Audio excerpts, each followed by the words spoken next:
Target చేసే అంత capabilities ఉన్న మిసైల్స్ ఇవి. సో ఎయిర్ ఫోర్స్ నాకు తెలిసి గాల్లో ఉండి బోర్డర్ క్రాస్ అవ్వకుండా టార్గెట్స్ లాక్ చేసి ఇక్కడి నుంచే ఫైర్ చేసి ఉండొచ్చు. మరి నేవీ ఎలా ఇన్వాల్వ్ అయింది అంటే నేను అనుకోవడం ఏంటి అంటే మనకి ఎయిర్ క్రాఫ్ట్ క్యారియర్ ఉన్నాయి. ఐఎన్ఎస్ అరిహంట్ అని కానివ్వండి, లేకపోతే ఐఎన్ఎస్ విక్రాంత్ కానివ్వండి, ఇలాంటి ఎయిర్ క్రాఫ్ట్ క్యారియర్స్ ఉంటాయి. ఈ ఎయిర్ క్రాఫ్ట్ క్యారియర్స్ మీద అట్ ఏ టైం మనం కనీసం 15-16 జెట్ ప్లేన్స్ తీసుకొని మనం ట్రావెల్ చేయొచ్చు. సో నాకు తెలిసి జెట్ ప్లేన్స్ ఏవైతే ఖచ్చితంగా తెలిసిన విషయం ఏంటంటే ఇందులో రఫేల్స్ ఏవైతే మనం ఫ్రాన్స్ నుంచి కొత్తగా తెప్పించుకున్నామో అవైతే మాత్రం ఖచ్చితంగా యూజ్ అయినాయి అని మాత్రం మనం ఒకసారి గమనించాలి. నాకు తెలిసి రఫేల్ ఎయిర్ క్రాఫ్ట్స్ ఏవైతే ఉన్నాయో ఇండియాలో ఉన్న ఏదన్నా బేస్ మీద నుంచి ఎగరకుండా ఈ ఎయిర్ క్రాఫ్ట్ క్యారియర్ నుంచి టేక్ ఆఫ్ అయ్యి అవి ఫైర్ చేసి మళ్ళీ ఎయిర్ క్రాఫ్ట్ క్యారియర్ మీదే ల్యాండ్ అయినాయని నా ఉద్దేశం. కానీ మీరు చెప్తున్న ఆ ప్రాంతం అంతా కూడా గుజరాత్ ఆ ప్రాంతంలో సముద్రం ఉందండి, కానీ జెట్స్కి చాలా అది కూడా ఉంటుంది కదా, చాలా దూరం వెళ్ళి వచ్చే కేపబిలిటీ ఉంటుంది. వాటిలో చాలా ఫ్యూయల్ ఉంటుంది, ఆల్మోస్ట్ కొన్ని వేల కిలోమీటర్లు అవి ట్రావెల్ చేసే అంత కేపబిలిటీ వాటికి ఉంటాయి. సార్ ఆపరేషన్ స్టార్ట్ అయింది, పర్టికులర్గా 9 ఏరియాలు కొట్టాం. అక్కడ మన టార్గెట్ ఉండని ఎప్పటి నుంచో మనకు ఆల్రెడీ ఉందా, ఐడెంటిఫై చేసి ఉంచుకున్నాం? అవునండి, మనకి కంటిన్యూస్గా ఇంటెలిజెన్స్ ఇంటర్సెప్షన్స్ అనేవి కంటిన్యూస్గా వస్తాయి. మీరు ఆపరేషన్ని పర్టికులర్గా చూసుకుంటే మనం 1 గంట 5 నిమిషాలకి స్టార్ట్ చేసి 1:30 కల్లా మనం అవగొట్టాం. అంటే జస్ట్ 25 నిమిషాల్లో 9 లొకేషన్లో 24 స్ట్రైక్స్ మనం చేయగలిగిన క్యాపబిలిటీ మనది. అంటే ఒక అరగంటలో మనం ఎంత డ్యామేజ్ చేయగలిగామో మీరు చూడొచ్చు. నేను అందుకే చెప్తుంది ఐఎమ్ స్టిల్ నాట్ హ్యాపీ. ఎందుకంటే అరగంటలో ఇంత చేయగలిగిన క్యాపబిలిటీస్ మనకు ఉన్నప్పుడు ఇంకొద్దిగా ఎక్కువ చేయాల్సింది. ఎందుకంటే ఉట్టి టెర్రరిస్ట్ క్యాంప్స్ మీద మనం ఎన్ని రోజులని టార్గెట్ చేస్తాం. ఇక్కడ మనకున్న ఇంకొక హోప్ ఏంటి అంటే మన పూర్వపు ఎవరైతే చీఫ్ ఆఫ్ ఆర్మీ స్టాఫ్ ఉన్నారో మాజీ సైన్యాధ్యక్షులు జనరల్ నరావనే గారు, ఆయన ట్వీట్ ఏం చేశారంటే ఇది జస్ట్ బిగినింగ్ మాత్రమే అని ట్వీట్ చేశారు. ఆ ఆశ అయితే నాకు ఇంకా ఉంది, ఇది జస్ట్ ఫస్ట్ రౌండ్, ఇంకా రౌండ్స్ ఉంటాయని నేను కోరుకుంటున్నాను. ఖచ్చితంగా నేను అలాగ అనుకుంటున్నాను, అలా అవ్వాలని అనుకుంటున్నాను. సార్ 9 ప్రాంతాల్లో కొట్టారు కదా, 9 ప్రాంతాల్లో ఒక్కొక్క ప్రాంతం గురించి చెప్పగలరా? అంటే ఏ విధంగా వాళ్ళు? నేను వీటిని 2-3 రకాలుగా విభజిస్తాను మనకి కొద్దిగా ఈజీగా అర్థం చేసుకోవడానికి. ఇందులో మూడు రకాల గ్రూప్స్ ఉన్నాయి.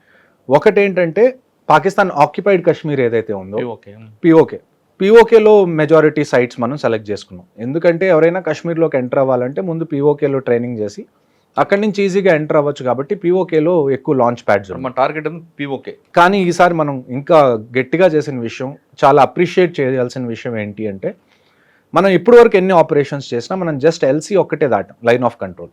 ఇంటర్నేషనల్ బౌండరీ అనే దాన్ని మనం ఎప్పుడు ఇంతకుముందు దాటలేదు. కానీ ఈసారి ఎస్పెషల్లీ ముజఫరాబాద్ అనే ప్లేస్, అబోటాబాద్ అని పాకిస్తాన్లో ఒక ప్లేస్ ఉంటుంది.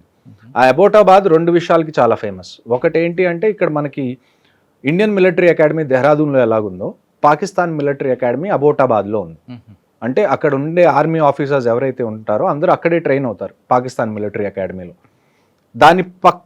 దానికి కొద్ది దూరంలో ఒసామా బిన్ లాడెన్ ఎప్పుడైతే యుఎస్ వాళ్ళు చంపారో వాళ్ళు చంపింది కూడా అబోటాబాద్లోనే. సో పాకిస్తాన్ మిలిటరీ అకాడమీకి కొన్ని కిలోమీటర్ల దూరంలో ఒసామా బిన్ లాడెన్ కనీసం 4-5 సంవత్సరాలు దాక్కొని ఉన్నాడు, కానీ వాళ్ళకి తెలియదు అంటారు. విచ్ ఈజ్ కుదరదు, అలా కుదరదు. మీ మిలిటరీ అక్కడే కొట్టారు కాబట్టి. సో ఈ ముజఫరాబాద్ అనేది కూడా అబోటాబాద్కి జస్ట్ పక్కనే ఉంటుంది. ఈ 2 సిటీస్ కూడా మళ్ళీ ఇస్లామాబాద్కి చాలా దగ్గరగా ఉంటాయి. సో ఒక రకంగా మనం స్టేట్మెంట్ ఏమి ఇచ్చాము అంటే మనం ఎల్సీ కానీ ఇంటర్నేషనల్ బౌండరీ కానీ క్రాస్ చేయకుండా మేము మిమ్మల్ని లోపలే టార్గెట్ చేయగలం అన్న ఒక సంకేతాన్ని అయితే పంపించాం మనం.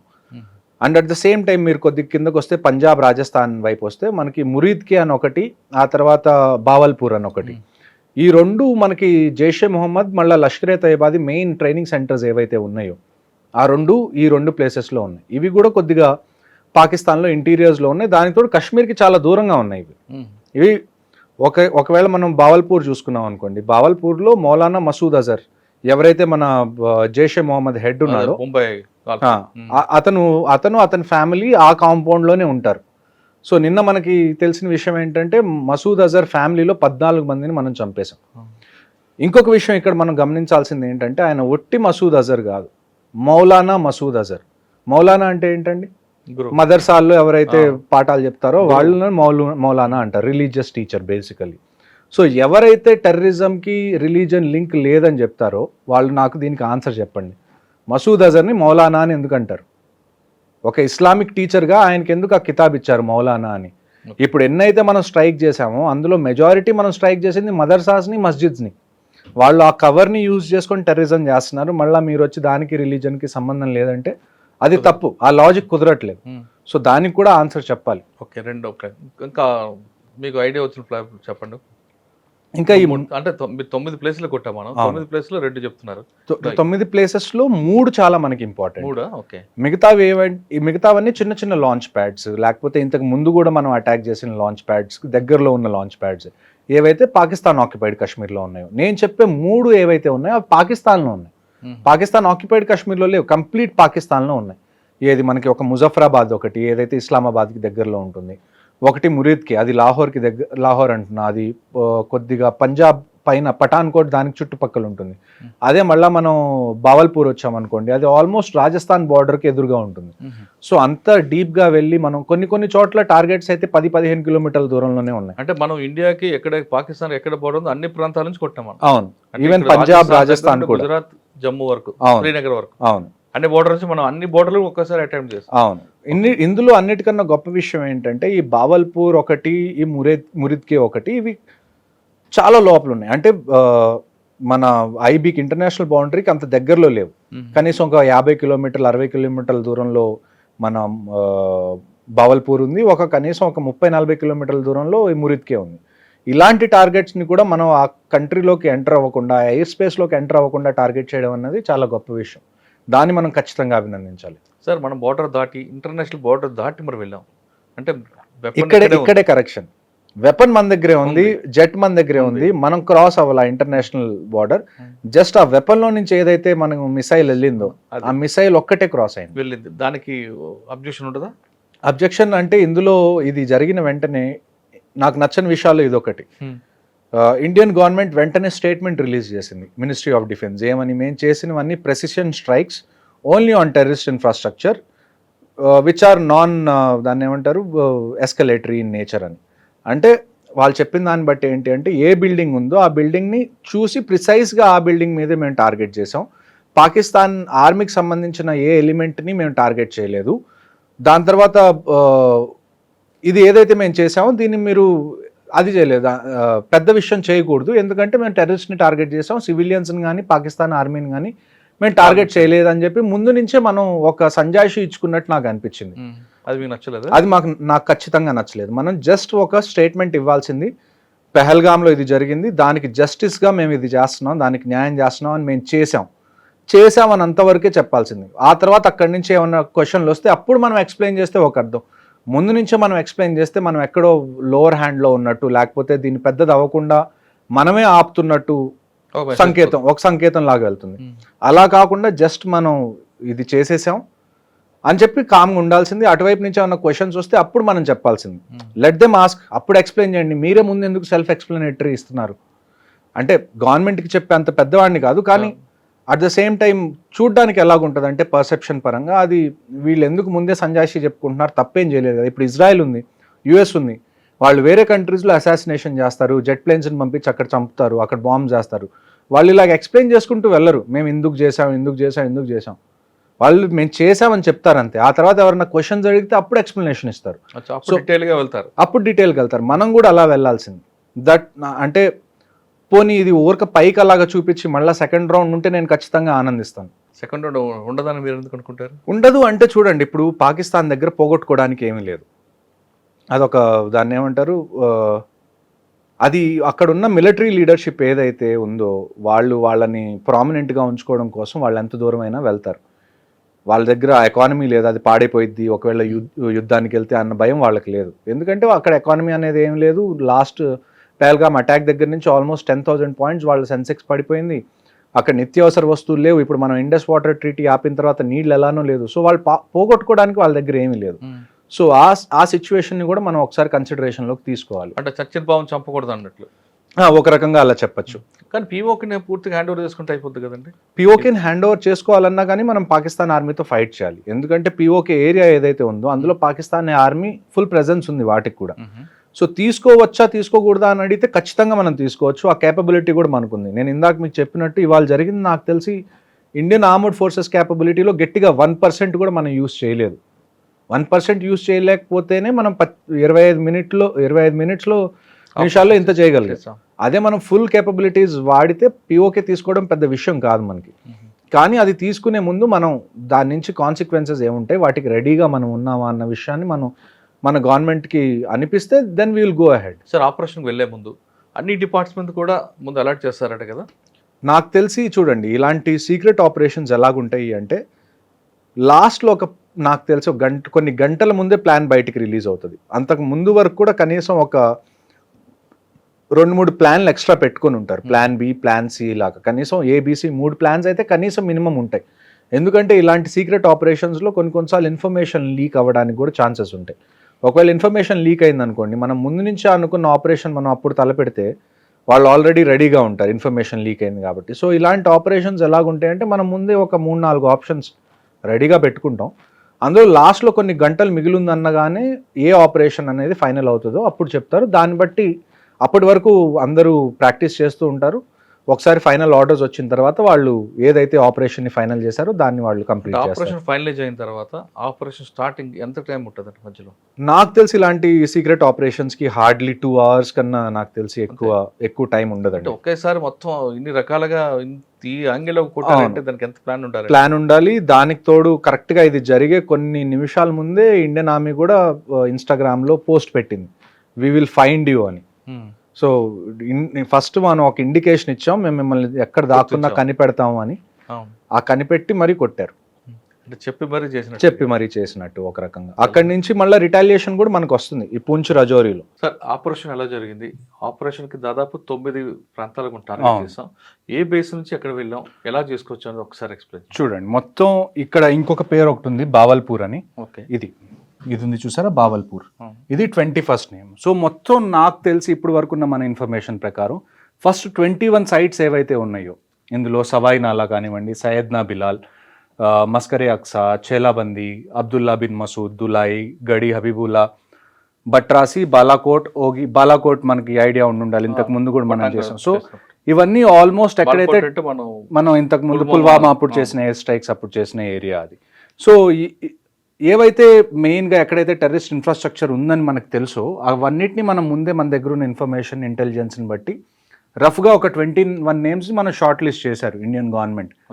ఆ 21 నేమ్స్లో కూడా మళ్ళా ఏవైతే 9 ప్లేసెస్ ఉన్నాయో అవి లాస్ట్ డేకి నేను ఇందాక మీకు చెప్పినట్టు ఆల్మోస్ట్ ఒక 3-4 సెట్ ఆఫ్ ఆపరేషన్స్ అనేవి ఉంటాయి. అందులో లాస్ట్ 2 hours 1 hour ఎప్పుడైతే మిగిలి ఉంటుందో ఆ టైంలోనే లాస్ట్లో ఎక్కడైతే మనం ప్లాన్ చేసి అటాక్ చేయాలనుకుంటున్నాం ఆ పేర్లు బయటకు వస్తాయి. సార్, 21 షార్ట్ లిస్ట్ అయినాయి. అందులో మళ్ళీ షార్ట్ లిస్ట్ అయి ఫైనల్ గా 21 అయితే ఉన్నాయి. ఇప్పుడు మనకి 21 అయితే ఐడెంటిఫైడ్ మనం కొట్టాం. ఈ 21 కొట్టాలని ముందు అనుకున్నారా లేదా అన్నది మనకి తెలియదు. కానీ లాస్ట్లో మటుకు ఏమైంది అంటే ఇందులో 9 ఏవైతే హై లెవెల్ టార్గెట్స్ ఉన్నాయో ఆ టార్గెట్స్ని ఖచ్చితంగా మనం డిస్ట్రాయ్ చేయాలని చెప్పి 21లో నుంచి 9 అయితే వాళ్ళు సెలెక్ట్ చేసుకొని దానిలో ఫైర్ చేశారు. సో ఈ 21st నేమ్ ఏంటంటే బావల్పూర్. ఈ బావల్పూర్ మీరు చూసుకుంటే చూడండి ఎంత దూరం ఉందో ఇక్కడ నుంచి. ఇక్కడ అమృత్సర్ మనం అనుకుంటే బావల్పూర్ ఇంకా కింద ఉంటుంది. సో ఆల్మోస్ట్ చాలా లోపల. మనం ఆ 9 ఏవైతే ఉన్నాయో ఇదిగోండి, ఈ 9 మనం అర్థం చేసుకుంటే మనకి క్లియర్గా అర్థం అవుతాయి. ఇందులో చూసుకుంటే మనకి 9 సైట్స్ మెయిన్ ఇంపార్టెంట్. అందులో ఇది వచ్చేసి మనకి జైషే మొహమ్మద్, లష్కరే తైబా, జైషే మొహమ్మద్, హిజ్బుల్ ముజాహిదీన్, లష్కరే తైబా, జైషే మొహమ్మద్, హిజ్బుల్ ముజాహిదీన్, లష్కరే తైబా, జైషే మొహమ్మద్. సో మేజర్గా చూసుకుంటే ఈ 3 మనకున్న అతిపెద్ద థ్రెట్స్. ఆ టీఆర్ఎఫ్ అన్నది ఏదైతే ఉందో ది రెసిస్టెన్స్ ఫ్రంట్ అన్నది వాళ్ళు అది కూడా ఈ ఎల్ఈటీ జైషే మొహమ్మద్ అంటే లష్కరే తైబా జైషే మొహమ్మద్దే ప్రాక్సీ అంటే ఒక బినామీ కంపెనీ లాగా మనం అనుకోవచ్చు. మెయిన్ అయితే ఈ 2 ఇప్పుడైతే బాగా యాక్టివ్గా ఉన్న టెర్రరిస్ట్ ఆర్గనైజేషన్స్ వ్యాలీలో, ఒకటి ఎల్ఈటీ, ఒకటి జైషే మొహమ్మద్, లష్కరే తైబా. ఇప్పుడు ఈ 9 టార్గెట్స్ ఏవైతే ఉన్నాయో ఈ 9 టార్గెట్స్ని మనం 3 విధాలుగా అర్థం చేసుకుంటే మనకి క్లియర్గా ఆపరేషన్ అర్థం అవుతుంది. ఈ 1 అనేది ఏది? ఈ 1 అనేది మనం చూసుకుంటే మర్కజ్ సుభానల్లా, బావల్పూర్, జైషే మొహమ్మద్. సో మీరు ఒకసారి చూడండి, జమ్మూ అండ్ కాశ్మీర్ ఇక్కడ ఉంది. ఇక్కడ సమ్వేర్ అరౌండ్ మనం ఆల్మోస్ట్ ఇది రాజస్థాన్ అనుకుంటే ఇది పంజాబ్, ఇది పంజాబ్ రాజస్థాన్ మధ్యలో బార్డర్ అనుకున్నాం. సో ఈ బావల్పూర్ అనేది ఏదైతే ఉందో అది ఆల్మోస్ట్ ఇండియన్, ఇదంతా మనకి ఇంటర్నేషనల్ బౌండరీ. ఇదంతా ఏదైతే ఉందో ఇది పిఓకే, ఇది Kashmir, okay, Jammu and Kashmir. Okay, so ఇలాగ అనుకోవచ్చు. సో ఇవైతే ఏమున్నాయో, ఈ మధ్యలో ఉన్న టార్గెట్స్ ఏవైతే ఉన్నాయో, ఈ 3, 4, 6, 8 లాంటి టార్గెట్స్ ఏవైతే ఉన్నాయో వీటిని మనం పిఓకేలో ఏవైతే టెర్రరిస్ట్ లాంచ్ ప్యాడ్స్ ఉన్నాయో అవనుకోవచ్చు. ఈ 9, 7, 5, 2 and 1 ఇవేవైతే ఉన్నాయో ఇవన్నీ పాకిస్తాన్ లోపల ఉన్న టెర్రరిస్ట్ క్యాంప్స్. అంటే అన్నిటికన్నా మెయిన్ ఇంపార్టెంట్ ఈ రెండు అండి. ఫస్ట్ది ఏంటంటే బావల్పూర్, సెకండ్ది ఏంటంటే మురిద్కే. ఈ రెండిట్లో ఏంటి అంటే ఫస్ట్ మనం దీని గురించి మాట్లాడుకుందాం. బావల్పూర్ మౌలానా మసూద్ అజర్ ఎవరైతే మన జైషే మొహమ్మద్కి ఎవరైతే హెడ్ ఉన్నాడో అతనిది ఇక్కడ ఒక మర్కజ్ ఉంది. అక్కడ చాలామంది ట్రైన్ అవుతారు. ఇన్ఫ్యాక్ట్ ఎవరైతే మన 26/11లో కసబ్ దొరికినా, డేవిడ్ హెడ్లీ దొరికినా వాళ్ళు కూడా ఈ రెండు ఏరియాస్లో ట్రైన్ అయ్యి వచ్చిన వాళ్ళు. ఓకే, వాళ్ళు కశ్మీర్ వైపు ట్రైన్ అవ్వలేదు, వాళ్ళు పంజాబ్ అండ్ రాజస్థాన్ వైపు ట్రైన్ అయ్యి ఇటువైపు వచ్చారు నీళ్ళ గుండా, అంటే ఓషన్ గుండా. సో ఈ రెండోది మనకి ఉన్నది ఏంటి అంటే మురిద్కే. ఈ రెండు ఒక రకంగా చూసుకుంటే ఇంటర్నేషనల్ బౌండరీ దగ్గర నుంచి చాలా లోపలికి ఉంటుంది. ఇది ఒక ఆల్మోస్ట్ నాకు తెలిసి ఇది ఒక 50 to 70 కిలోమీటర్స్ ఉండే ఛాన్స్ ఉంది ఇంటర్నేషనల్ బార్డర్ దగ్గర నుంచి ఈ బావల్పూర్ అనేది ఏదైతే ఉందో. అదే మనం మురిద్కే చూసుకుంటే మురిద్కే కూడా ఆల్మోస్ట్ 30 to 50 కిలోమీటర్స్ రేంజ్లో అయితే ఖచ్చితంగా ఇంటర్నేషనల్ బార్డర్ దగ్గర ఉంటుంది. ఆ తర్వాత మనకి మెయిన్గా మనం అటాక్ చేసింది ఏంటంటే సర్జల్, అంటే ఇది తెరాకలాన్, సియాల్కోట్ కూడా చాలా ఇంపార్టెంట్ పాయింట్. అక్కడ కూడా చాలా టెర్రరిస్ట్ యాక్టివిటీస్ అనేవి జరుగుతాయి. బర్నాలా, కోట్లీలో 2 మనం. ఆ తర్వాత ముజఫరాబాద్ అనేది 7, if I'm not wrong, 8 Muzaffarabad. ఇక్కడ ఈ ముజఫరాబాద్ అనేది కూడా చాలా ఇష్యూ ఉన్న ప్లేస్. ఈ ముజఫరాబాద్ ఇందాక మనం మాట్లాడుకుంటున్నప్పుడు ముజఫరాబాద్ అనేది ఇస్లామాబాద్కి చాలా దగ్గర, అబోటాబాద్ కూడా చాలా దగ్గర. ఇంకోటి ఈ 9 అనేది ఇది. ఈ 2 ముజఫరాబాద్లో 2, కోట్లీలో 2, ఆ తర్వాత పంజాబ్లో 1, రాజస్థాన్ ఎదురుగా అంటే ఇక్కడ ముల్తాన్ ఏరియా వస్తుంది. ఆ ఏరియాలో ఈ 2 టార్గెట్స్ అనేది, ఈ 2 కన్నా కానీ ఈ 5 టార్గెట్స్ ఏవైతే ఉన్నాయో అంటే ఇంటర్నేషనల్ బౌండరీ దాటి ఈ పాకిస్తాన్ లోపల ఉన్నవి అటాక్ చేయడం అనేది ఇది చాలా చాలా కొత్తగా చేసింది. అంటే చాలా అభినందించాల్సిన విషయం. ఎందుకంటే ఎయిర్ క్రాఫ్ట్స్ ఏవైతే ఉన్నాయో అవి ఎంటర్ అవ్వలేదు, ఇక్కడ వరకే ఆగిపోయినాయి ఎయిర్ క్రాఫ్ట్స్. ఇక్కడి నుంచి ఫైర్ చేసి లోపల ఉన్న టార్గెట్స్ని మనం డిస్ట్రాయ్ చేసాం. ఇదే టైంలో మనకి చాలా మిస్ఇన్ఫర్మేషన్ వస్తుంది. ఏమని అంటే మనవి కూడా ఒక 5-6 జెట్ ప్లేన్స్ వాళ్ళు కింద పడేశారు, వాళ్ళు కూల్చేశారు, అది ఇక్కడ మనకు వచ్చే క్వశ్చన్ ఏంటి, లాజిక్ ఎక్కడ మ్యాచ్ అవ్వదు అంటే మనం అసలు మన ఎయిర్ క్రాఫ్ట్స్ని బార్డరే దాటించకపోతే వాళ్ళు ఎలా కూల్చేశారు. మనం పంపించింది ఓన్లీ యామినిషన్, అంటే మిసైల్స్ ఒక్కటే మనం పంపించాం. ఎయిర్ క్రాఫ్ట్స్ మనం లోపల పంపించినప్పుడు వాళ్ళ ఎయిర్ క్రాఫ్ట్స్ని అసలు ఎలా కింద పడేయగలరు చెప్పుకోవడానికి. ప్రజలకి అంటే జనరల్గా ఎప్పుడైనా ఇలాంటి ఆపరేషన్ జరిగినా, ఇలాంటి వార్ లాంటి సిచ్యువేషన్ వచ్చినా అన్నిటికన్నా పెద్ద థ్రెట్ ఏంటి అంటే ఇన్ఫర్మేషన్ వార్ఫేర్. అలాంటి టైంలో ఇష్టం వచ్చినట్టు ప్రొపగాండా చేయడం కానివ్వండి, లేకపోతే పుకార్లు పుట్టించడం కానివ్వండి, దీనివల్ల ఏమైందంటే జనాల్లో ప్యానిక్ క్రియేట్ అవ్వడం. ఇప్పుడు మనకు ఒక న్యూస్ వస్తుంది, అది నిజమో కాదో మనం తెలుసుకోకముందే మనం షేర్ చేసేసాం, ఒక 2 గంటల్లో జరగాల్సిన డ్యామేజ్ మొత్తం జరిగిపోతుంది. అది ఫ్యాక్ట్ చెక్ అయ్యి అది అబద్ధం అని తెలిసేసరికి 2 గంటలు అయిపోతుంది. సార్ ఇప్పుడు 9 అటాక్లు చేశారు కదా. అవును, ఆల్రెడీ ఇక్కడ బార్డర్ మన దగ్గర ఉంది, రాజస్థాన్కి పంజాబ్కి. అవును, వాళ్ళు జమ్మూ ఇటువైపు కొట్టారు, 16 మంది చనిపోయారు. మరి ఈ ప్రాంతం అంతా కూడా మన వాళ్ళు ముందే అలర్ట్ చేస్తుంటే బాగుంటుంది కదా. అది ఈ ప్రాంతం అండి, ఈ జమ్మూ ఏరియా ఏదైతే ఉందో నేను ఇందాక కూడా అదే చెప్పాను, ప్రోయాక్టివ్గా ఖచ్చితంగా జేఎండ్కే గవర్నమెంట్ అయితే ఉండాల్సింది. ఎందుకంటే కంటిన్యూస్గా ఇది జమ్మూ, ఇది కాశ్మీర్ రీజన్, ఇది జమ్మూ రీజన్ అనుకున్నారు అనుకోండి. ఇప్పుడు వరకు నేను చూసిన దాంట్లో ఎప్పుడైనా షెల్లింగ్ జరిగితే ఇటువైపు షెల్లింగ్ వచ్చే ఛాన్సెస్ ఆల్మోస్ట్ 0. కానీ ఈ ఏరియా మాత్రం కంటిన్యూస్గా కొన్ని సంవత్సరాల నుంచి ఎప్పుడు ఇండియా పాకిస్తాన్ మధ్యలో సీజ్ ఫైర్ వైలేషన్ అయినా కానీ ఈ రజౌరీ మోస్ట్లీ 2 ఉన్నాయి. రజౌరీ ఒకటి, పూంచ్ ఒకటి, పూంచ్ సెక్టర్, ఈ 2 జమ్మూలో ఉన్నాయి. ఇవన్నీ దగ్గరలో ఉండే. సాంబా సెక్టర్ కూడా జమ్మూ ఏరియాలోనే ఉంటాయి. ఈ వీటితో పాటు RS4 కూడా ఎఫెక్టెడ్ కదా. అవునండి, అవన్నీ ఇప్పుడు ప్రస్తుతం మనకు అందిన ఇన్ఫర్మేషన్ ప్రకారం వెస్ట్ సైడ్లో ఉన్న ఏవైతే మేజర్ ఎయిర్పోర్ట్స్ ఉన్నాయో ఆ ఎయిర్పోర్ట్స్ కూడా మూసేయడం జరిగింది, including Uttarakhand, Himachal also. So ప్రస్తుతం ఇంకొక విషయం ఇవాళ ఉదయం తెలిసింది ఏంటి అంటే ఇక్కడ లాహోర్ ఉంటుంది, ఇది ఐ థింక్ లాహోర్, ఇది లాహోర్లో కూడా ఎయిర్పోర్ట్ మీద 3 బ్లాస్ట్లు జరిగినాయి. అది ఇండియా చేసిందా లేకపోతే డ్రోన్ ఇండియా వదిలిపెడితే డ్రోన్ వెళ్ళి అక్కడ పడి చేసిందా అన్నది ఇంకా బయటికి రాని విషయం. కానీ ఇవాళ ఉదయం కూడా 3 బ్లాస్ట్లు అయితే లాహోర్ ఎయిర్పోర్ట్లో జరిగినాయి, ఎయిర్పోర్ట్ ఆ చుట్టుపక్కల. సార్ ఎక్కువ థ్రెట్ మనకి ఇటువైపు కనిపిస్తుంటుంది. చూడండి, వార్ ఒకవేళ మీరు టెర్రరిజం ఆపరేషన్స్ చూసుకున్నారనుకోండి, ఈ ఏరియా మనకి థ్రెట్ ఎక్కువ. కొద్దిగా మనం చూసుకుంటే పఠాన్ కోట్ ఏదైతే పంజాబ్ బార్డర్ విలేజెస్ ఉన్నాయో ఇక్కడ కొద్దిగా థ్రెట్ ఉంది తప్ప మిగతాది ఐ డోంట్ థింక్ బార్డర్స్ దగ్గర అయితే కంప్లీట్ వార్ అవుతుంది తప్ప థ్రెట్ లాంటివి చిన్న చిన్నవి ఇక్కడైతే అయ్యే ఛాన్సెస్ తక్కువ. ఎందుకంటారు? ఎందుకంటే ఇక్కడ ఇంటర్నేషనల్ బౌండరీ కాబట్టి, ఇక్కడ బిఎస్ఎఫ్ ఆల్రెడీ ఉంటుంది కాబట్టి ఇక్కడ మనకి ఇష్యూ ఉండదు. ఇక్కడ మనకున్నది ఎల్సీ కాబట్టి ఎల్సీ ఒక ఖచ్చితమైన రేఖ అని మనం పరిగణించాం దాన్ని. ఇంటర్నేషనల్ బౌండరీకి ఒక శాంక్టిటీ ఉంటుంది, కానీ ఎల్సీకి ఒక శాంక్టిటీ ఉండాల్సిన అవసరం లేదు. సో అందుకని ఇక్కడ మనకు అటాక్స్ ఎక్కువ జరుగుతాయి కంపారిటివ్లీ ఇక్కడ జరిగింది దానికన్నా. సార్ ఇప్పుడు మీరు చెప్తున్నట్లుగా ఈరోజు కూడా 2 జరిగాయి అంటున్నారు లాహోర్ మీద. దీనికి రిటాలియేషన్గా వాళ్ళు ఏం చేసే అవకాశం ఎక్కడ ఉండొచ్చు? చూడండి, నా అంచనా ప్రకారం అయితే ఈ ఇంటర్నేషనల్ బౌండరీ ఏదైతే ఉందో దీన్ని వాళ్ళు కదిలించరు. వాళ్ళు ఎంత చేసినా కానీ నాకు తెలిసి ఈ పిఓకే నుంచి కాశ్మీర్లో చేస్తారు, లేకపోతే ఐ మీన్ టెర్రరిస్ట్ పంపించి అలాగే ఏమైనా చేయొచ్చు, లేకపోతే జమ్మూ అండ్ పఠాన్కోట్ సెక్టర్ ఏదైతే ఉందో అక్కడ షెల్లింగ్ చేసే అవకాశం ఉంది తప్ప కిందకు వస్తే వాళ్ళంతటి వాళ్ళు యుద్ధాన్ని ప్రకటించినట్టే. సో ఈ ఇంటర్నేషనల్ గేమ్ ఇక్కడే ఆడాలి, ఎందుకంటే ఇక్కడ ఎల్సీ ఉంది కాబట్టి. ఇంటర్నేషనల్ బౌండరీకి ఒక పవిత్రత ఉంటుంది, ఆ పవిత్రతని వాళ్ళు ఏమన్నా ఇప్పుడు మనం నిన్న క్రాస్ చేసాం ఇంటర్నేషనల్ బౌండరీ, కానీ క్రాస్ చేసినా కానీ మనం ఎప్పుడు పాకిస్తాన్ మిలిటరీ ఇన్ఫ్రాస్ట్రక్చర్ కానివ్వండి, లేకపోతే పాకిస్తాన్ దగ్గర ఉన్న ఎక్విప్మెంట్ని కానివ్వండి, సివిలియన్స్ని కానీ మనం టార్గెట్ చేయలేదు. మనం ఓన్లీ టార్గెట్ చేసింది జస్ట్ టెర్రరిస్ట్ క్యాంప్స్ ఏవైతే ఉన్నాయో వాటిని టార్గెట్ చేశాం. కాబట్టి ఒక రకంగా చూసుకుంటే ఆ ఇంటర్నేషనల్ బౌండరీకి ఉన్న పవిత్రతని మనం నిలబెట్టాం, డిస్టర్బ్ చేయకుండా వీలైనంత తక్కువ చేయగలిగినంత మనం చేసాం.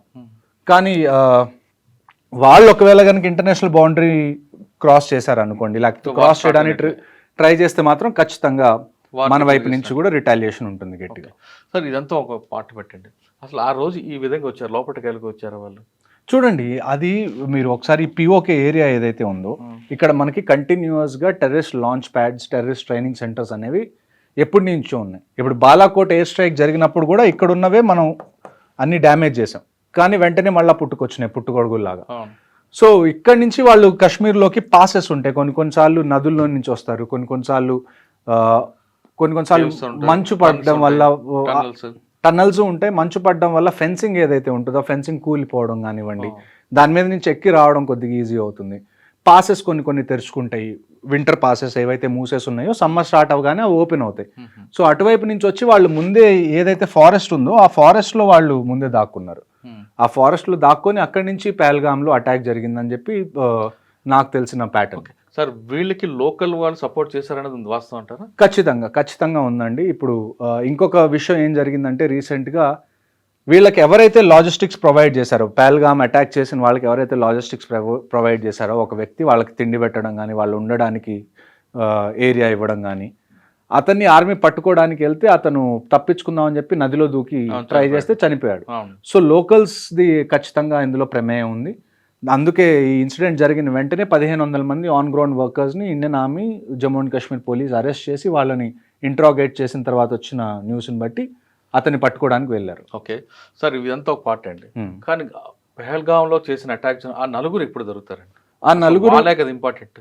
చూడండి, ఇప్పుడు మీరు మొక్కలు పీకేయడం కన్నా కానీ దాన్ని ఏవైతే వేర్లు ఆకులు తుంచడం కన్నా వేర్లు నుంచి బయటికి పెకిలించి తీయడం కరెక్ట్ అప్రోచ్ అని నా ఉద్దేశం.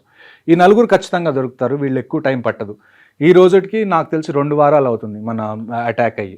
నాకు తెలిసి ఈ మంత్ అయిపోయే లోపల, మే అయిపోయే లోపల ఆ నలుగురిలో కనీసం 2 అయినా చనిపోతారని చెప్పి నేను ఖచ్చితంగా చెప్పగలను. సార్ వాళ్ళకు బాగా కరడు కట్టిన వాళ్ళు టెర్రరిస్టులు కాబట్టి వాళ్ళు 3-4 డేస్ అయినా ఫుడ్ లేకపోయినా ఉండిపోతారు ఈ ప్రాంతంలో అనేది. కరుడు కట్టిన టెర్రరిస్ట్ కన్నా కూడా అందులో ఒక్కడెవరైతే ఉన్నాడో హాషిమ్ మూసా అని, అతను పాకిస్తాన్ పారా కమాండో, ఇంతకుముందు ఆర్మీ నుంచి తను రిటైర్ అయిపోయి తను టెర్రరిజంలో చేరాడు. సో మెయిన్ మనం పట్టుకోవాల్సిన వాళ్ళు ఎవరన్నా ఉన్నారు అంటే దట్ షుడ్ బి మూసా. ఎందుకంటే అతన్ని పట్టుకుంటే అతని దగ్గర ఉన్న క్రెడిబుల్ ఇన్ఫర్మేషన్ ఏదైతే ఉందో, అంటే తను పాకిస్తాన్ ఆర్మీలో ఇంతకుముందు చేశాడు అని తెలిస్తే దాన్ని మనం UN దాకా ఎస్కలేట్ చేయొచ్చు. సో అందుకని చెప్పి వీళ్ళని పట్టుకోవడం చాలా ఇంపార్టెంట్. నాకు తెలిసి ఇండియన్ ఆర్మీ జేఎండ్కే పోలీస్ ఖచ్చితంగా పనిలో ఉంటారు ఈ పనిలో. ఓకే. ప్రతి చోట నుంచి ఇన్ఫర్మేషన్ గ్యాదర్ చేసి వాళ్ళని పట్టుకోవడానికి నాకు తెలిసి ఈ మంత్ ఎండ్ లోపల కనీసం 2 అయితే వాళ్ళు చనిపోతారని నేను షూర్గా చెప్పగలను. ఓకే సార్, ఫైనల్గా చెప్పండి, ఈ ఇష్యూ జరుగుతుంది, ఇది ఇప్పుడు ఆగేది కాదు, అవును, కానీ ప్రజల వైపు నుంచి ఏం సహకారం కావాలండి? ప్రజల వైపు నుంచి సహకారం ఎలాగుంటుందంటే అండి, ఇప్పుడు ఫర్ ఎగ్జాంపుల్ కేవలం పోలీసు ఆర్మీ కాకుండా లేదు, public కూడా ప్రతి పౌరుడు ప్రతి జాబ్ అనేది చాలా ఇంపార్టెంట్ ఈ టైంలో. వార్ జరిగినప్పుడు ఫర్ ఎగ్జాంపుల్ ఇప్పుడు మనం మాక్ డ్రిల్స్ గురించి మాట్లాడుకున్నాం. 7వ తారీఖు మనం మాక్ డ్రిల్ చేయాలి అని అనుకున్నాం. ఒకవేళ నిజంగా ఇక్కడ ఒక పాకిస్తానీ ఫైటర్ జెట్ వచ్చి హైదరాబాద్ మీద బాంబు వేయాలని అనుకుంది, ఇందులో అందరికన్నా పెద్ద పాత్ర ఎవరిది ఉంటుందో తెలుసా అండి? Line man. ఒక ఎలక్ట్రిసిటీ డిపార్ట్మెంట్లో లైన్ మెన్ ఎవరు ఉంటారో, లేకపోతే సబ్ స్టేషన్లో ఎవరైతే ఈ ఎలక్ట్రిసిటీ మొత్తాన్ని మేనేజ్ చేస్తున్నారో వాళ్ళ మీద కూడా చాలా ప్రెషర్ ఉంటుంది, వాళ్ళ మీద కూడా ఒక బాధ్యత ఉంటుంది. ఒకవేళ ఎయిర్ ఫోర్స్ ఫైటర్ జెట్స్ వస్తున్నాయి అనుకోండి, మొత్తం బ్లాక్అవుట్ చేయాలి, అంటే లైట్స్ ఏమీ కనపడకూడదు. మీకు మాక్ డ్రిల్లో రీసెంట్గా మీరు చూసుంటారు, లైట్స్ అన్ని ఆపుకొని ఇంట్లోనే ఉండాలి అని. అలాంటి టైంలో ఒక లైన్ మ్యాన్కో లేకపోతే ఒక సబ్ స్టేషన్ ఎవరైతే చూసుకుంటున్నారో వాళ్ళకి ఒక ఐడియా ఉండాలి, ఎప్పుడు మనం లైట్స్ అన్ని ఆపేయాలి. వస్తుందని ఎలా తెలుస్తుంది? అది గవర్నమెంట్ నుంచి వీళ్ళకి ఇన్ఫర్మేషన్ వస్తుంది, పోలీస్ నుంచి ఇన్ఫర్మేషన్ వస్తుంది. సో ప్రతి మనిషి వాళ్ళ పనులు ఏవైతే, ఇప్పుడు కొన్ని లైన్స్ అంటాం మనం, లైన్ ఆఫ్ కమ్యూనికేషన్ అంటాం. లైన్ ఆఫ్ కమ్యూనికేషన్లో మనకి ఏమొస్తాయి? రోడ్స్ వస్తాయి, రైల్వే ట్రాక్స్ వస్తాయి, ఎలక్ట్రిసిటీ వైర్స్ వస్తాయి, ఫోన్ వైర్స్ వస్తాయి, ఆ తర్వాత మనకి గ్యాస్ కానీ లేకపోతే ఆయిల్ పైప్ లైన్స్ ఉంటాయి, అవి వస్తాయి. ఆ తర్వాత మనందరం ఇంటర్నెట్ వాడుతున్నాం, ఆప్టికల్ ఫైబర్ కేబుల్ వేసి ఉంటుంది గ్రౌండ్ లోపల. ఇవన్నీ చాలా ఇంపార్టెంట్. సో వీటిల్లో ఏది డ్యామేజ్ అయినా కానీ అవి రిపేర్ అయిపోయే లోపల లేకపోతే వాటిని మళ్ళీ కొత్తది ఇన్స్టాల్ చేయడానికి చాలా టైం పడుతుంది. సో ఎవరైతే గ్రౌండ్ మీద ఉంటున్నారో ఈ వైటల్ ఏవైతే ఉన్నాయో, రోడ్స్ కానివ్వండి, రైల్వేస్ కానివ్వండి, లేకపోతే ఎలక్ట్రిసిటీ వైర్స్ కానివ్వండి, పైప్ లైన్స్ కానివ్వండి, వాటర్ సప్లై కానివ్వండి, ఇలాంటివన్నీ ఏమి డ్యామేజ్ అవ్వకుండా, ఒకవేళ డ్యామేజ్ అవుతున్నా ఎవరన్నా చేస్తున్నా దాన్ని వెంటనే అధికారుల దృష్టికి తీసుకెళ్లడం ప్రతి సివిలియన్ చేయాల్సిన పని. ఇందులోనే ఇంకొక గొప్ప విషయం వచ్చేది ఏంటి అంటే ఎన్సీసీ కెడెట్స్. మన దగ్గరున్న యూత్లో అందరికన్నా most disciplined and trained force ఏదన్నా ఉంది అంటే అది national cadet core. NCC cadets కూడా ఏం చేస్తారంటే ఒకవేళ వార్ వచ్చింది అనుకోండి, ఇక్కడ నుంచి చాలామంది ఫ్రంట్ లైన్స్కి వెళ్ళిపోతారు, పోలీసులు కూడా చాలా విషయాల్లో బిజీ అయిపోతారు. అలాంటి టైంలో రోడ్ మేనేజ్మెంట్ కానివ్వండి, ట్రాఫిక్ మేనేజ్మెంట్ కానివ్వండి, ఎక్కడన్నా పోలీసులు కూడా ఎక్స్ట్రా మ్యాన్ పవర్ కావాలనుకోండి, అలాంటి టైంలో ఎన్సీసీ కెడెట్స్ కూడా పోలీసులకి హెల్ప్ చేస్తారు, లా అండ్ ఆర్డర్కి హెల్ప్ చేస్తారు. వాళ్ళతో పాటు భారత్ స్కౌట్ కూడా ఉంది కదా? అవును, వాళ్ళు కూడా వస్తారు. కాకపోతే ఎన్సీసీ ఏంటంటే ఆర్మీతో చాలా క్లోజ్గా ట్రైన్ చేస్తుంది కాబట్టి వాళ్ళకి కొన్ని విషయాలు ఎన్ఎస్ఎస్ కానివ్వండి లేకపోతే స్కౌట్స్ అండ్ గైడ్స్ కానీ వాళ్ళకి తెలియనివి వీళ్ళకి తెలిసే అవకాశం ఎక్కువ ఉంటుంది. అంటే వాళ్ళకు రోడ్డు మీదకి వచ్చి ఖచ్చితంగా అండి, ప్రతి ఒక్కళ్ళు రావాల్సిన అవసరం వస్తుంది ఒకవేళ నిజంగా కనుక వార్ వస్తే. సరే, వాళ్ళిద్దరు కాకుండా ఆ 2 ఏజెన్సీస్ కాకుండా సివిల్ అన్న కామన్ మ్యాన్ కూడా ఏం చేయాలి? కామన్ మ్యాన్ అదే కదండి, ఇప్పుడు మీరు ఇంటి దగ్గర ఉన్నారు, మీ ఇంటి దగ్గర ఎవరో ఒక రోడ్డు మీద గుంత దవ్వుతున్నారు చాలా పెద్దది, అటువైపు నుంచి ఇప్పుడు హైదరాబాద్ సికింద్రాబాద్లో కూడా మనకి కంటోన్మెంట్స్ ఉన్నాయి. రేపు వార్ అయితే ఇక్కడి నుంచి ఎక్విప్మెంట్ తీసుకొని వీళ్ళు కూడా వెళ్తారు కదా, అలా వెళ్ళేటప్పుడు మధ్యలో ఎవరైనా రోడ్డు గుంతలు దవ్వుతున్నారా వాళ్ళ మూవ్మెంట్ ఆపడానికి, లేకపోతే రైల్వే ట్రాక్స్ని ఏమైనా డిస్టర్బ్ చేయడానికి ట్రై చేస్తున్నారు, ఇలాంటివి మీకు కనపడినప్పుడు మీ బాధ్యత ఏంటి అంటే వెంటనే అధికారులకి చెప్పడం, ఇక్కడ ఎవరన్నా వచ్చి రోడ్ల మీద అనవసరంగా గుంతలు దవ్వుతున్నారు, ఆర్మీ కాన్వాయ్ వెళ్తుంటే. ఇంకొక విషయం ఏంటి అంటే అన్నిటికన్నా చాలా ఇంపార్టెంట్ విషయం మిలిటరీ ఆపరేషన్స్లో సీక్రసీ, కాన్ఫిడెన్షియాలిటీ. అది ఎప్పుడు పోతుంది అంటే ఇక్కడి నుంచి మనం ఎక్విప్మెంట్ తీసుకొని వెళ్తున్నప్పుడు దాని ఫోటోలు తీయడం, వీడియోలు తీయడం, దాన్ని పోస్ట్ చేయడం, దీనివల్ల ఏమవుతుంది అంటే ఎనిమికి తెలిసిపోతుంది మనం ఏమేమి ఎక్విప్మెంట్ తీసుకొని వస్తున్నాం, ఎంతమంది వస్తున్నాం అని ఒక రఫ్గా ఒక ఐడియా వస్తుంది, దానికి ప్రిపేర్ అయ్యి ఉంటాడు. సో మనం చేయాల్సింది ఏంటంటే సివిలియన్స్గా మీరు ఒకవేళ ఆర్మీ కాన్వాయ్ వెళ్తూ కనపడింది, మీరు జస్ట్ సెల్యూట్ చేయడమో లేకపోతే వాళ్ళకు ఒక వాటర్ బాటిల్ ఇవ్వడమో లేకపోతే ఒక చాయ్ ఒక ఫ్లాస్క్లో పోసి ఇవ్వడం తప్ప ఒక వీడియో తీసి నేను దాన్ని సోషల్ మీడియాలో పెడతాను అంటే మాత్రం దాన్ని అది ఒక మంచి విషయం కాదని చెప్పి చాలా మంది సెల్ఫీలు తీసుకోను లేకపోతే రోడ్ మీద అలా వెళ్తుంటే వీడియో తీసి ఇండియన్ ఆర్మీకి సెల్యూట్ చేస్తున్నట్టు పెట్టిన, ఇవన్నీ మాకు అర్థం అవుతుంది మీరు చాలా మనకు తెలియకుండానే తప్పు చేస్తున్నాం. మీకు ప్రేమ ఉంది, అది మీరు చూపించుకోవాలనుకుంటున్నారు, అందులో తప్పు లేదు. కానీ కొద్దిగా సెక్యూరిటీ పారామీటర్స్ ఏవైతే ఉంటాయో అవి కూడా దృష్టిలో పెట్టుకొని మీరు ఆన్లైన్ ఏం పోస్ట్ చేస్తున్నా కానీ 1-2 సార్లు ఆలోచించి పోస్ట్ చేయాలని నా మనవి. ఓకే, ఫైనల్గా ఇంకోసారి చెప్పండి, ఇప్పుడు జరిగిన ఆపరేషన్ ఎక్కడో ఆగిపోతుందా లేదా అంతం కాదు ఆరంభం అయింది? నన్ను అడిగితే ఆగకూడదండి, ఆగకూడదు. ఎందుకు అంటే ఇంతకుముందు మనం ఉరి జరిగినప్పుడు కూడా మనం సర్జికల్ స్ట్రైక్స్ చేసాం, టెర్రరిస్ట్నే చంపాం. ఆ తర్వాత పుల్వామా జరిగింది, బాలాకోట్ ఎయిర్ స్ట్రైక్స్ చేసాం, మనం టెర్రరిస్ట్నే చంపాం. ఇప్పుడు మళ్ళీ ఇది పహల్గామ్ అయింది, మళ్ళీ మనం అటాక్ చేస్తున్నాం, టెర్రరిస్ట్ని చంపుతున్నాం. జస్ట్ టెర్రరిస్ట్ని చంపినంత మాత్రాన ఈ ప్రాబ్లంకి పర్మనెంట్ సొల్యూషన్ అనేది రాదు. మనం 2 విషయాలు ఇండియా ఖచ్చితంగా చేయాల్సింది ఏంటి అంటే, ఫస్ట్ విషయం పాకిస్తాన్ ఆర్మీ కన్నా పాకిస్తాన్ గవర్నమెంట్ని ఎలా పవర్ఫుల్ చేయాలి. ఎందుకంటే మీరు ఇప్పుడు ఇండియాలో కూడా ఆర్మీ, నేవీ, ఎయిర్ ఫోర్స్ ఉన్నాయి అండ్ వీఆర్ పవర్ఫుల్. కానీ మేము ఏ రోజన్నా గవర్నమెంట్కి అగేన్స్ట్కి వెళ్ళాం. ఎందుకంటే ఇక్కడ ఉన్న గవర్నమెంట్ ప్రజల చేత ఎన్నుకోబడిన గవర్నమెంట్. అంటే మాకు ఆ గవర్నమెంట్ నుంచి ఏమొస్తున్న ఆర్డర్స్ అది ఇండైరెక్ట్గా ప్రజల నుంచి వస్తున్నట్టే, అంతే కదా. సో మేము దాన్ని లెక్క చేయకుండా ఉంటే మేము ఈ జనాల్ని లెక్క చేయనట్టు అర్థం. సో పాకిస్తాన్లో ఏంటంటే అక్కడ ఒక గవర్నమెంట్ ఎలక్ట్ అవుతుంది, ఆ ఎలక్ట్ అయిన గవర్నమెంట్ ఏదైనా చేద్దాం అనుకునే లోపల అక్కడ పాకిస్తాన్ ఆర్మీ వచ్చేసి ఆ గవర్నమెంట్ని నెట్టేసి వాళ్ళు మళ్ళీ పాలించడం మొదలు పెడతారు. సో ఇండియా టార్గెట్ ఏముండాలి అంటే పాకిస్తాన్ గవర్నమెంట్ ఏదైతే ఉందో దాన్ని పాకిస్తాన్ ఆర్మీ కన్నా పవర్ఫుల్ చేయడం ఫస్ట్ విషయం మనకు కావాలి.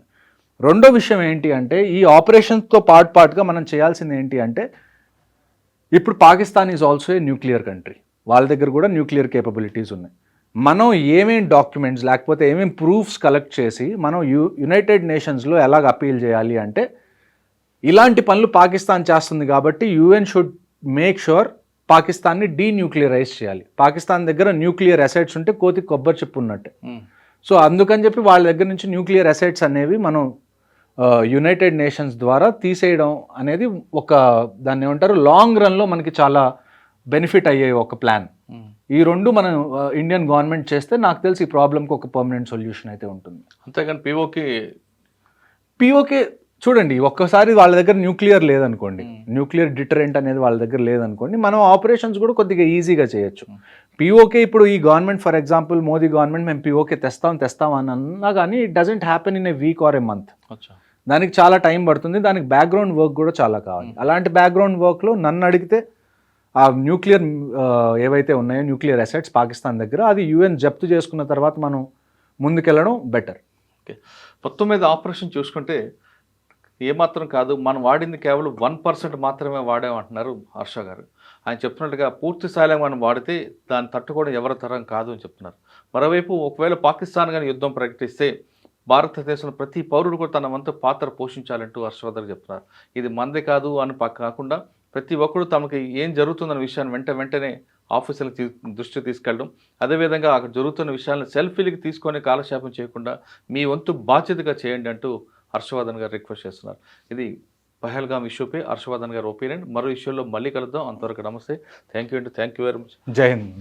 Thank you. I dreams, this police diaries is something very, very valuable towards that. I must really appreciate Murali, your insights. I dreams founder and CEO Chinna Vasudev Reddy gartoni Muralidhar crime stories చాలా famous అయిపోయినావు.